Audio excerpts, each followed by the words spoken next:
What is up, everybody? In today's video we are going to get our Link ECU installed as well as our walbro 255 fuel pump, all that in today's episode. My name is Ryan, this is Project Race Car, let's get into it. So the other day I went to the junkyard and got this unit. It is from an Acura TSX and it is the case for the ECU. However, when I actually went to fit this with the Link ECU, I grabbed the wrong box.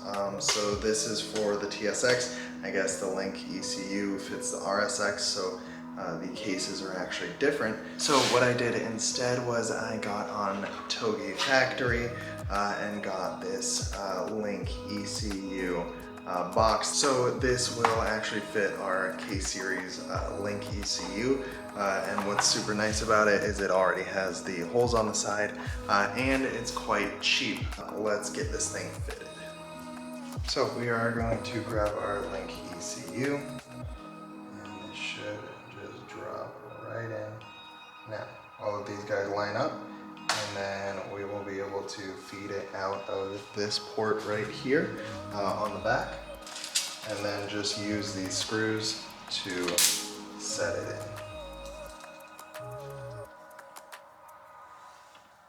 I feel like I'm doing open heart surgery, you know?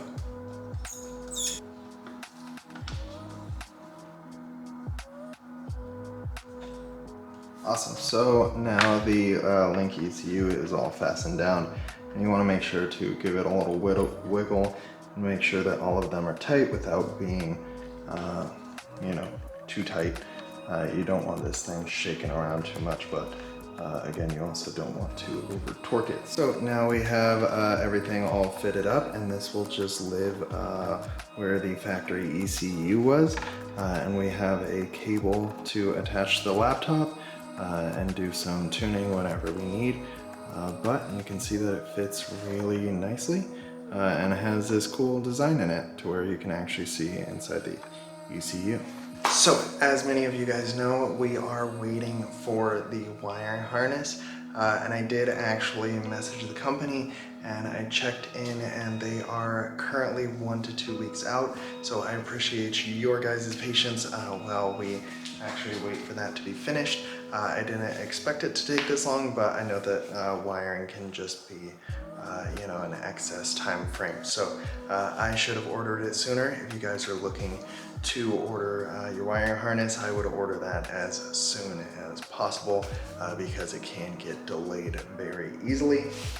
But for now, we have time to get everything done, like the fuel pump, like the ECU box that we just did. We will also get the SPAL fan done.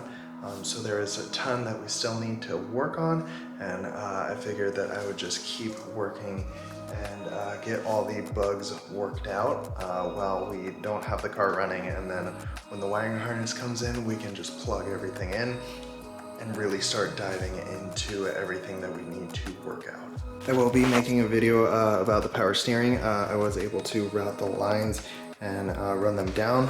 We also were able to find a little 90-degree bend, and we are going to route the intake manifold over here, like the intake pipe, so we are going to have that done. I still need a bit to do underneath the intake manifold. We need to wire up the starter when the wiring harness and everything gets in. And then we need to go across all of the fuel lines and make sure that those are all tight.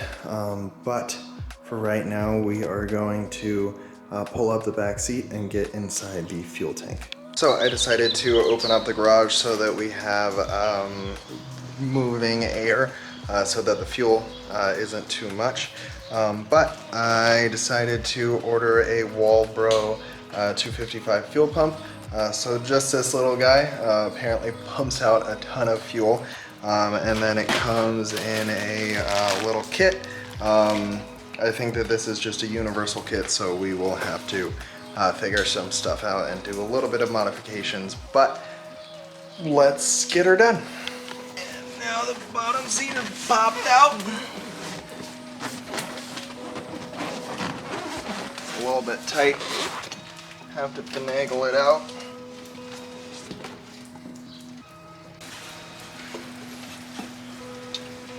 Ooh, that is dusty.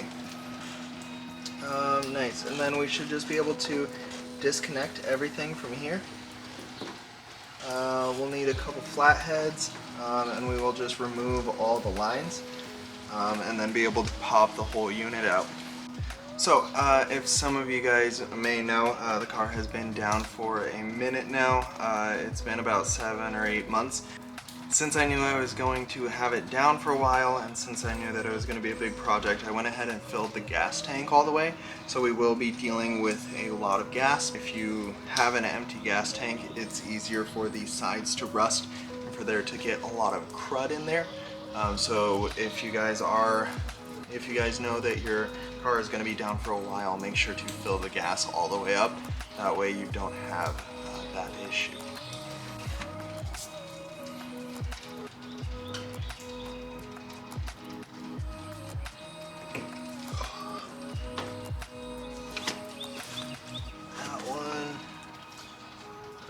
This one off too.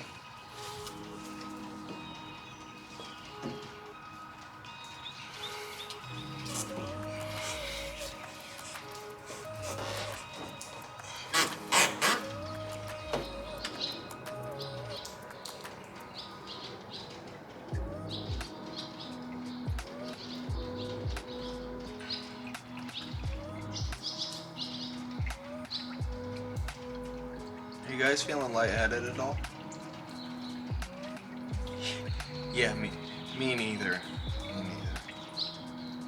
So now that my hands are burning a little bit to the touch, and we have the entire garage smelling like fuel, we got the fuel pump out. So now all we have to do is we have to remove this fuel pump and put everything in place the exact same way with our little kit. We will pop everything out and make sure that we have all the pieces, which it all seems to be here. So if you guys may have noticed, this is not a stock fuel pump, so you guys may have noticed that, but we are basically just going to replace it anyways, just because I don't know what fuel pump this is and what its capacity is, right? So after getting the rubber sleeve off, it looks like it's a precision fuel pump, which is just like an OE aftermarket stock fuel pump kind of company. So we are just going to put everything back like we first pulled it off, and then we will be able to go from there. With this wire on the actual fuel pump, they are soldered in. So I'm going to decide what I want to do with that and how to actually remove these guys. But I'm going to take it that the black wire is ground and the gray wire is power. One of the issues that I'm running into is that the fuel pump is just a tiny bit too tall. And so what we need to do is we need to take out a small little chunk so that this fuel filter can actually fit in, and so that we can sit this back, if that makes sense.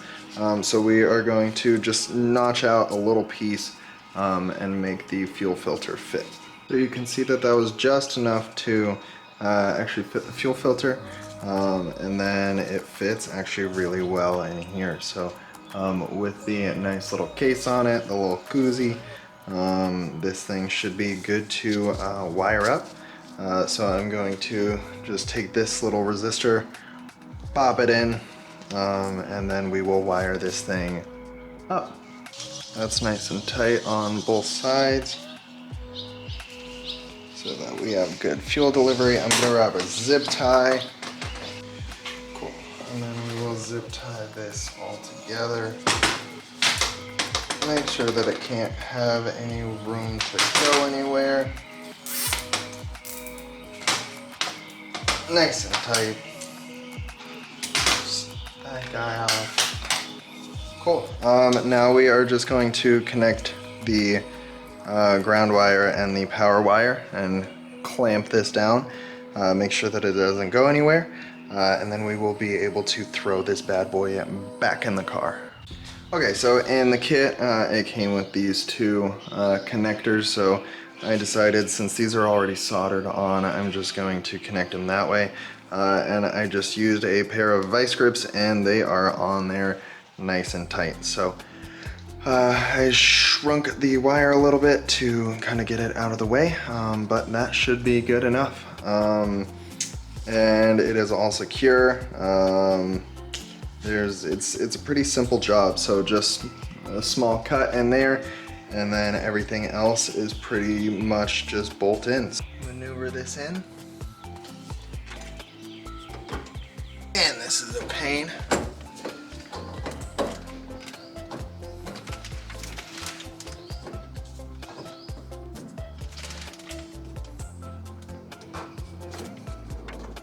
Pull that on.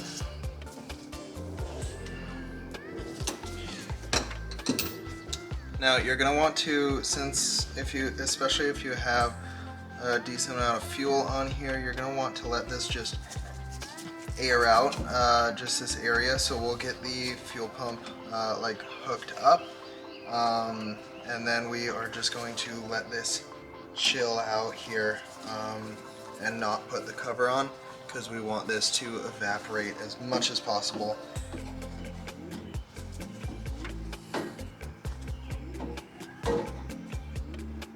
Okay, my hands are starting to burn, so I'm gonna go wash them as soon as possible. But like I said, we are going to let this air out a bit and evaporate all this fuel. But this should be ready to fire up as soon as we get the wiring harness in. Okay, so now we have the Walbro 255 fuel pump checked off the list. We are down to just a handful of small little details, like the ball fan, the wiring harness, VTEC solenoid, and I believe that should be it. So then just a ton of making sure that everything is solid. When you are starting a car for the first time, you want to make sure, since you have gone over a lot of different parts, you want to make sure that you recheck everything 2 or 3 times to make sure that everything is safe and not leaking fuel everywhere or leaking oil or potentially going to damage the engine or hurt yourself, right? So we are going to just make sure that we take everything very steady and make sure that we do it correctly. So if you guys enjoyed today's video, make sure to leave a like and comment down below. And until next time, my name is Ryan. This is Project Race Car. Have an amazing day. Peace.